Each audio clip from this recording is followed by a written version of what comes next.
நம்ம ஸ்ரீ ஹர்ஷா போத்திக்ல வந்து பாத்தீங்கன்னா டிஷ்யூ காட்டன்ல வந்து நிறைய நியூ கலெக்ஷன்ஸ் வந்து கொண்டு வந்திருக்கோம். அந்த நியூ கலெக்ஷன்ஸ் தான் வந்து இன்னைக்கு நம்ம பார்க்க போறோம். ஸோ எல்லாமே வந்து பாத்தீங்கன்னா ஸ்டார்டிங் ஃப்ரம் 799 இருந்தே வந்து நம்ம டிஷ்யூ சாரீஸ் வந்து கொண்டு வந்திருக்கோம். இது வந்து பாத்தீங்க அப்படின்னா காதி காட்டன்ல ஒரு டிஷ்யூ சாரி. ஸோ எல்லாருக்குமே வந்து தெரியும் நம்மளோடதுல காதி காட்டன்ல 799 ஸ்டார்டிங் ப்ரைஸ் வந்து 799 வந்து ஒரு அழகான காதி காட்டன்ல டிஷ்யூ சாரீஸ். சில பேர் வந்து நினைப்பீங்க டிஷ்யூ சாரீஸ் கட்டுறப்ப ரொம்ப டிரான்ஸ்பரண்டா தெரியுமா அப்படின்னு ஃபீல் பண்றவங்களுக்கு இந்த காதி காட்டன் வந்து பாத்தீங்க அப்படின்னா நம்ம சிங்கிள் பண்ணாலுமே வந்து உங்களுக்கு அந்த அளவுக்கு வந்து டிரான்ஸ்பரண்டா இருக்காதுங்க, ரொம்ப அழகா இருக்கும். நெக்ஸ்ட் வந்து பாத்தீங்க அப்படின்னா மல் காட்டன்ல வந்து டிஷ்யூ.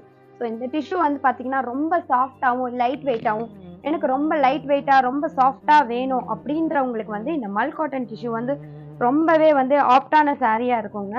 ஸோ இதுல வந்து பாத்தீங்கன்னா ஒரு அழகான ஒரு சேலையில் நிலவயறிந்தேன்